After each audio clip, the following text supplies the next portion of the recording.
নমস্কার, আশা করি সকলে ভালো আছেন, সুস্থ আছেন। আর আমরাও ভালো আছি, সুস্থ আছি। বড়দের প্রণাম, সমবয়সীদের ভালোবাসা ও ছোটদের জানাই অনেক অনেক আদর। তো আজকে আমার বাপের বাড়িতে দ্বিতীয় দিন।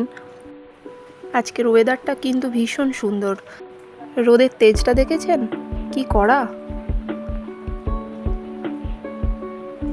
গাছগুলোতে কত লেবু হয়েছে দেখছেন। আর এটা হলো নোড় গাছ, হয়তো অনেকেই চেনেন নোড় গাছ। আমার বাপের বাড়িতে কিন্তু নোড় গাছ রয়েছে, একেবারে রাস্তার ধারে গাছটা। আগে ডালগুলো রাস্তার দিকে ছিল, তাই অনেক নোড় পাওয়া যেত না। এখন ভিতর দিকে হলেও গাছটা এত উঁচু হয়ে গেছে যে সবসময় নোড় পাড়া সম্ভব হয় না, জানেন। আর এই দেখুন গাছে লেবু হয়েছে, লেবু গাছটারও তাই একই অবস্থা। আগে কিন্তু প্রচুর লেবু হতো, এখন অবশ্য হয় কিন্তু কমে গেছে, লেবুর পরিমাণটা কমে গেছে। আর তাল গাছটা, এই গাছের তালেরই সেবারে বড়া করেছিলাম, সব তাল ঝরে গিয়ে এখন গাছটা দাঁড়িয়ে আছে। তাল গাছ এক পায়ে দাঁড়িয়ে। আর ওই যে দূরে দেখতে পাচ্ছেন সমস্ত তাল যেগুলো আর কি খাওয়া যায়নি, সেগুলো ওইখানে একসঙ্গে জড়ো করে রাখা রয়েছে। তো চলুন আপনাদেরকে একটু অন্য জিনিস দেখাই। কি সুন্দর লাগছে না অপরাজিতা ফুলটা। রাস্তা এখন প্রায় মোটামুটি ফাঁকা, এখন ওই 12:30 মতন বাজে। আর রোদের এত তেজ যে রাস্তা এখন পুরো ফাঁকা। লেবু গাছটাতেও অল্প কিছু লেবু হয়ে রয়েছে। আর এদের নাচ দেখুন, দুই বোনের। একটু অল্প করে ইন্ডাকশানে ভাত বসিয়েছি, জানেন। মা আসলে ভাতটা ইন্ডাকশানে কোনো দিন করতে পারে না, তো তাই মাকে দেখানোর জন্য বসালাম, যাতে আমি না থাকলে মা রান্নাটা করতে পারে। কি সুন্দর লেবুটা দেখছেন, সবুজ একেবারে তকতক করছে। তো চলুন একটু আপনাদেরকে আমাদের ঘাটটা ঘুরিয়ে নিয়ে আসি। বাঁশবাগানটা দেখছেন কি বিশাল। বাঁশ গাছগুলো আসলে নুয়ে পড়েছে, অনেক দিন কাটা হয়নি, তাই এভাবে পড়ে গেছে সব বাঁশ গাছ। আর এদিকটা পুরো জঙ্গল। আগে কিন্তু আমাদের কল ছিল না যখন, তখন এই পথ দিয়েই যাতায়াত করতে হতো সব সময়, এবং ঘাটেই সমস্ত কাজবাজ করতে হতো আমাদের। অর্থাৎ নিত্যদিনের দৈনন্দিন যা যা কাজ থাকে সমস্ত কিছুর জন্য কিন্তু এই ঘাটেই আসতে হতো। ঘাটের রাস্তাটা একটু দূর, তো যেহেতু এখন খুব একটা চলাফেরা হয় না, তাই রাস্তাটার অবস্থা দেখছেন, যাতায়াত করা বিপদ সংকুল। এটা নিশ্চয়ই দেখে বুঝতেই পারছেন আপনারা, শাপলা ভর্তি হয়ে গিয়েছে আমাদের পুকুরে। আর লাল শাপলা এটা। একবার প্রথম দিকে যখন আমি আমার চ্যানেলটা শুরু করেছিলাম, তখন কিন্তু আমি দেখিয়েছিলাম আপনাদেরকে যে আমার বাপের বাড়ি থেকে শাপলা পাঠিয়েছে। আর এই দেখুন পুরো পুকুর জুড়ে একেবারে শাপলা।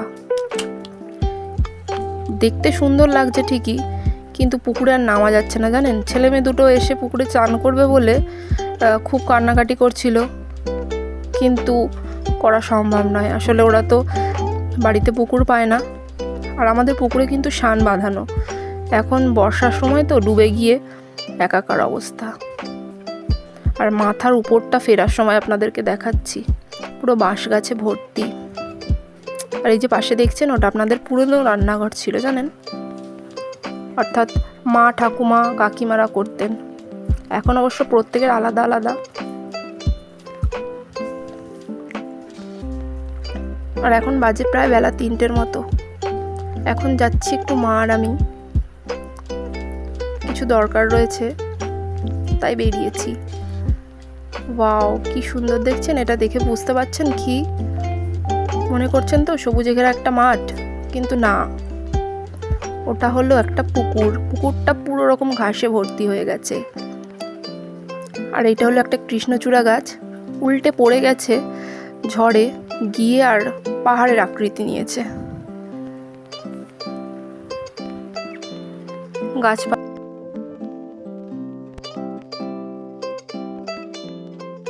আর এটা হলো চাপা ফুল গাছ, চেনেন নিশ্চয়ই অনেকে। আমি অনেক দিন পর দেখলাম, তাই ভাবলাম একটু ছবি তুলে রাখি। আর এটা হলো বাসক পাতার গাছ, চেনেন কি কেউ? এটা হলো একটি স্থানীয় আমাদের এখানকার মন্দির, ধর্ম ঠাকুরের মন্দির। এটা এখানে ঝাঁপ হয় ওই পয়লা বৈশাখের আগে, অর্থাৎ চড়কের আগের দিন।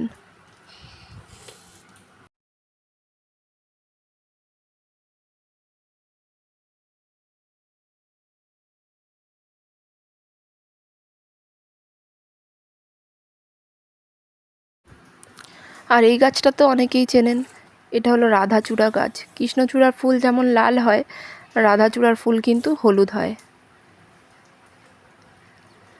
তো চলুন, বেশ কাছাকাছি আমরা চলে এসেছি, মা আর আমি। যে দরকারটা আছে সেটার জন্যই যাচ্ছি এখন।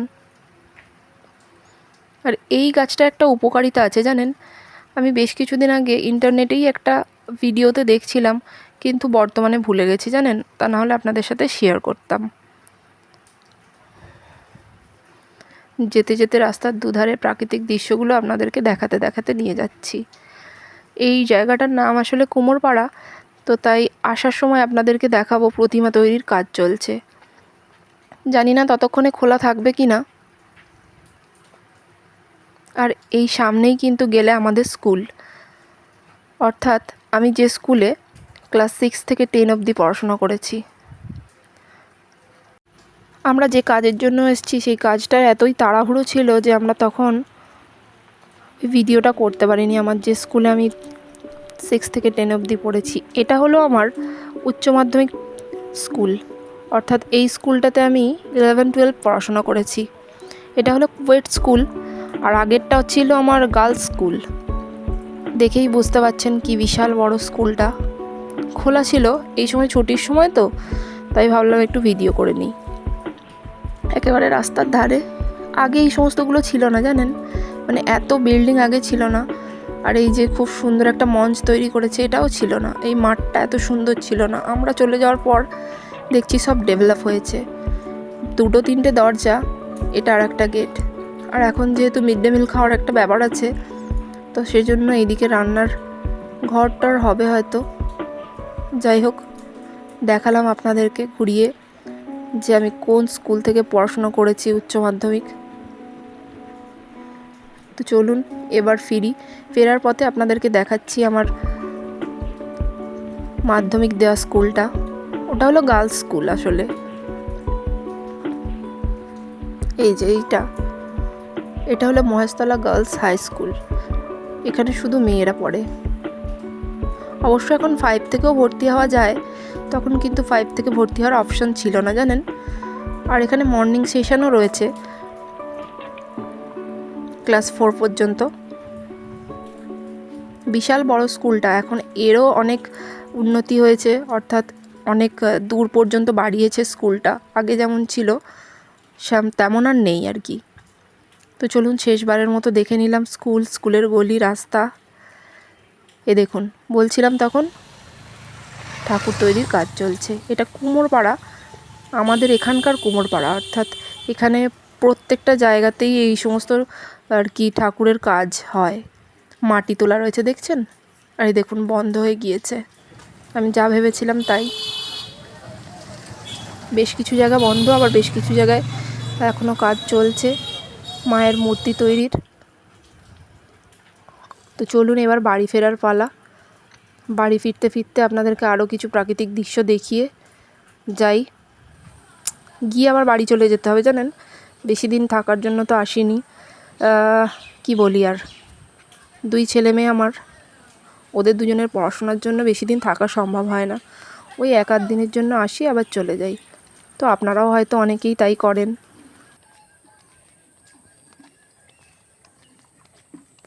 এখন প্রায় চলে এসেছি বাড়ির সামনে। আর আকাশটা দেখুন, কোথাও বা কালো মেঘ, কোথাও বা সাদা সাদা মেঘ, মানে দেখতে কী যে সুন্দর লাগছে কি বলবো। যেহেতু বাড়ির কাছে চলে এসেছি, তাই আর বেশি কথা বাড়াচ্ছি না। চলুন আজকের ভিডিওটা এখানেই শেষ করছি। সকলে ভালো থাকবেন, সুস্থ থাকবেন, সকলকে ভালো রাখবেন। আর আমাকে তো বাড়ি ফিরে যেতে হবে, পরে গিয়ে আপনাদের সাথে বাড়িতে আবার দেখা হবে। সকলে ভালো লাগবেন, ভালো লাগলে একটা লাইক করে দেবেন। ধন্যবাদ।